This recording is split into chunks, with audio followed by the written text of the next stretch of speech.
এইসব ইনসিডেন্ট হচ্ছে কেন? লাগাতার উপর্যুপরি ইনসিডেন্ট হচ্ছে, নন স্টপ ইনসিডেন্ট হচ্ছে। দুর্গা পূজা, কালী পূজার মধ্যে ইনসিডেন্ট ঘটছে। আমরা আমাদের কোন বোন এবং কন্যা, এরা সবাই ছোট কন্যা সম, এদের কাউকে আমরা সুরক্ষিত রাখতে পারছি না। দৃষ্টান্তমূলক শাস্তি হচ্ছে না। Government silent. মুখ্যমন্ত্রী সব বিষয়ে কথা বলেন।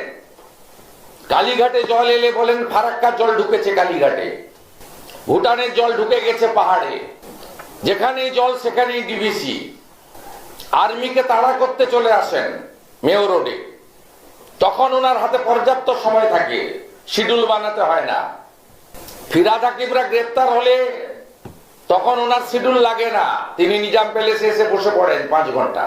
রাজীব কুমারের বাড়িতে সিবিআই গেলে তখন ওনার শিডিউল লাগে না, তখন সব ছেড়ে দিয়ে তিনি ধর্মতলায় চলে আসেন মুখ্য সচিবকে নিয়ে। উত্তরবঙ্গ ভেসে গেলে তাকে নাচতে হয় এখানে।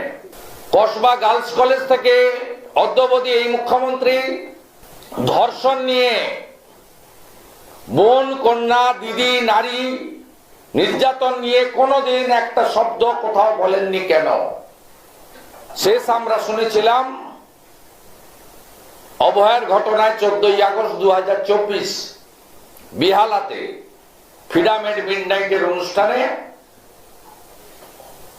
ওর বাবা মা চাইলে তো আমি 10 লাখ দিতেই পারি। তারপর থেকে উনার মুখ থেকে কোনো কথা শোনা যায়নি। রাজগঞ্জে রাজবংশী পরিবারের এই ছোট্ট কন্যার সর্বনাশকারী ডালিম মোহাম্মদ মুখ্যমন্ত্রী বিবৃতি চাই।